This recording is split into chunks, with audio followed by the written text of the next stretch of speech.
નમસ્કાર મિત્રો, શિક્ષક ભરતી અને કચ્છ જિલ્લાને લઈને અત્યાર સુધી ઘણી બધી વાતો એટલે કે શિક્ષકોની ઘટને લઈને કચ્છ જિલ્લો વર્ષોથી ચર્ચામાં રહ્યો છે. અને ગઈકાલે અચાનક કચ્છના અબડાસાના એક ધારાસભ્ય પ્રદ્યુમ્નસિંહ જાડેજા એક પત્રકારોને સંબોધે છે અને જણાવે છે કે કચ્છનો જે વર્ષોથી જે ચાલી આવતો પ્રશ્ન છે જે શિક્ષક ઘટનો, એની હવે અમે કાયમી ઉકેલ લાવી દીધો છે. તો જેવી રીતે આપ સૌ જાણો છો એવી રીતે એમને જણાવ્યું કે કચ્છની અંદર શિક્ષકો બદલી કરાવીને જતા રહે છે અને ઘટ જે રહી એ એવી ને એવી રહે છે.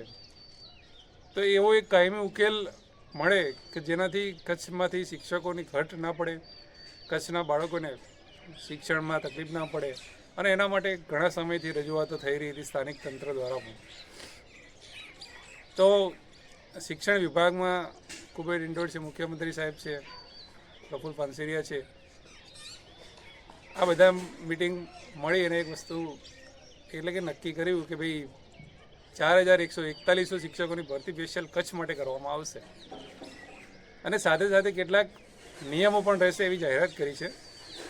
જાહેરાત જે કરી છે એ ઓફિશિયલી નથી કરી, એટલે કે મૌખિક ખાલી મીડિયા સામે આવીને જણાવ્યું છે.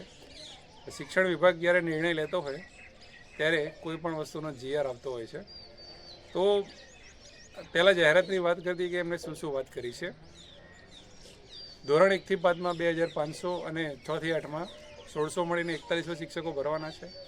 આ શિક્ષકોમાં કચ્છમાંથી સ્થાનિક શિક્ષકો લેવામાં આવશે એવી વાત છે.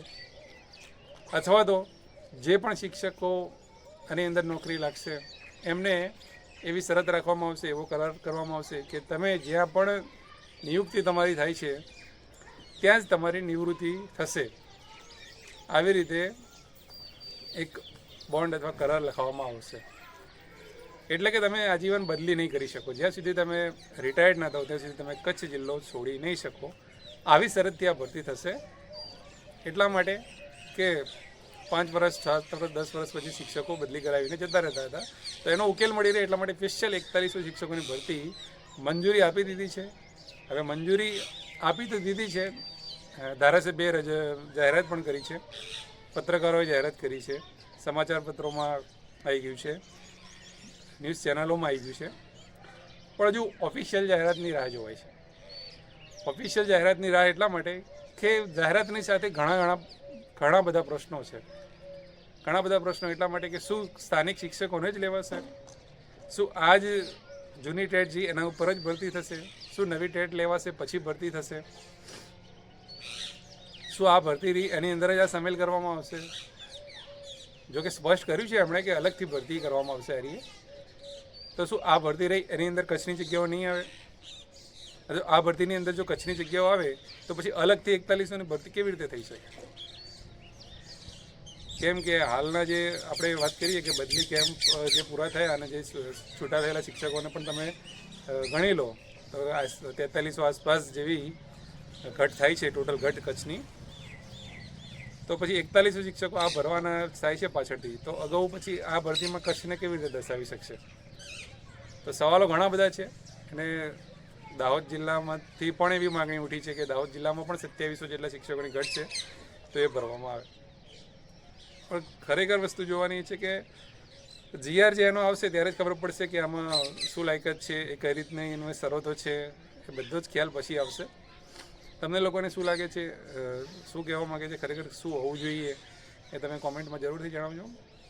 અને બીજી વાત કરીએ કે ટેટની વાત આપણે કરી હતી કે ભાઈ 2023ની જે ટેટ રહી બરાબર, એના તો 5 વર્ષ હાલ મતલબ થવાના નથી, તો એ ટેટ કદાચ ચાલે. હવે નવી ટેટ લે તો આગળ 2023ની ટેટ ચાલશે કે નહીં એવો પણ પ્રશ્ન હતો અમુક લોકોનો.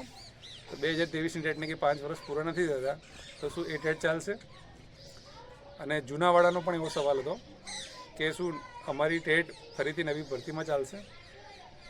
તો એનો સવાલનો જવાબ એક પરિપત્ર રૂપે થયેલો છે કે જ્યારે ટેટનું જે મુદત વધારવા માટેનો જે પરિપત્ર હતો એની અંદર બધી જ ઉલ્લેખ છે. અને એમાં લખેલું જ છે કે જૂની જેટલી પણ ટેટ રહી અને 2023ની પણ ટેટ રહી એ બધી જ ટેટ આ ભરતીમાં એટલે કે હાલ જે ચાલુ ભરતી છે એની અંદર વેલિડ છે. નવા માળખા મુજબ જ્યાં સુધી ટેટની પરીક્ષાઓ ન લેવાય રાષ્ટ્રીય શિક્ષણ નીતિ મુજબ ત્યાં સુધી આ ટેટ વેલિડ રહેશે. એટલે કે હવે નવા માળખા મુજબ જ પરીક્ષા લેવાશે જ્યારે પણ લેવાશે ત્યારે. અને આ જે ભરતી રહી 4100ની એ લગભગ પરીક્ષા લઈને જ કરશે એવું લાગી રહ્યું. અને ખાલી જાહેરાતની આપણે વાત કરીએ કે આ ચાલુ ભરતી રહી એની જાહેરાત પણ ઘણા સમયથી મિત્રો થઈ ગયેલી છે. 2023માં ટેટ લીધેલી છે, એના પછી ઘણી બધી રજૂઆતો કરી, 2 વર્ષ થઈ ગયા ઓલરેડી. અને 1 વર્ષથી તો જાહેરાતો જ કરી જાય છે, પણ હજુ ભરતી પ્રક્રિયા ક્યારે પૂરી કરે છે એ જોવાનું રહ્યું. અને હજુ આ ભરતી પ્રક્રિયામાં આગળ વધ્યા પણ નથી. અને આ નવી ભરતી આ લોકો જાહેરાત કરે છે, તો શું એ ભરતી ક્યારે પૂરી થશે? તમે જાહેરાત તો કરી દીધી, પણ ભરતી પૂરી કરવી મુખ્ય જરૂરી છે ને. અત્યારે આપણે માનીએ કે ભાઈ હાયર સેકન્ડરીનું ચાલે છે, સેકન્ડરીનું ચાલે છે બધું, પણ જે ભરતી પૂરી કરવાની જે વાત હોય છે, જે ઝડપ, એ આપણા શિક્ષણ વિભાગ એટલે કે તંત્રમાં ક્યાંક ને ક્યાંક ઓછી જોવા મળે છે. જોકે કચ્છને લઈને આ વસ્તુ બહાર આવી છે એટલે કદાચ ત્યાંના રાજકીય દબાવને કારણે કદાચ આ ભરતી જલ્દી થઈ જાય. પણ હવે આ જે 13,800ની જે જગ્યાઓ રહી એની અંદર કચ્છની જગ્યાઓ આવે છે કે નહીં એ જોવાનું રહ્યું. અને આવે છે તો કેટલી આવે છે. હવે જો એની અંદર જ 1500-2000 જેવી જગ્યાઓ દર્શાવવામાં આવે તો અલગથી 4100ની ભરતી એ શક્ય છે નહીં. બરાબર છે. અને અલગથી 4100ની ભરતી કરવાના હોય ને આ ભરતીમાં જો કચ્છ ન દર્શાવે તો કયા કયા જિલ્લાઓ આવશે, શું છે એ બધી સ્પષ્ટતા જરૂરી છે. કે જ્યાં સુધી જિલ્લા વાઇઝ જગ્યાઓ હશે ત્યારે ખબર પડશે કે આ વસ્તુ થઈ. એટલે હવે જિલ્લા વાઇઝ જગ્યાઓમાં થોડી વધારે વાર લાગી શકે છે કે આના ઉપર ડિસ્કસ થશે પછી કે અત્યારે કેટલી જગ્યાઓ બતાવી, પાછળથી કેટલી બતાવી સ્પેશિયલ ભરતીમાં. અને સ્પેશિયલ ભરતી જે રહી એના રૂલ્સ અલગથી આવવાના જ છે. એનો GR સ્પેશિયલ આવશે અને એને અનુસંધાનમાં જ બધી ભરતી થશે એરિયે. તો એ બધા માટે બંધન કરતા રહેશે. બીજી વાત કરી લઈએ આપણે હાયર સેકન્ડરીની. તો હાયર સેકન્ડરીમાં જે ડોક્યુમેન્ટ વેરિફિકેશન એના કોલ લેટર જે છે એ ડાઉનલોડ થવાના શરૂ થઈ ગયા છે. અને જિલ્લા વાઇઝ સ્વીકાર કેન્દ્રોની યાદી પણ વેબસાઇટ ઉપર મૂકવામાં આવી છે. તો વહેલી તકે તમારો જે ડોક્યુમેન્ટ વેરિફિકેશનનો કોલ લેટર જે છે, જે પણ લોકોને લાગુ પડતું હોય એ લોકો ડાઉનલોડ કરી લેજો. અને ખાસ કરીને ડોક્યુમેન્ટ માટેનો આપણે એક વિડીયો પણ બનાવેલો છે આપણા ચેનલમાં, જેને તમે જોઈ શકો છો કે કઈ કઈ બાબતો ધ્યાનમાં રાખવી.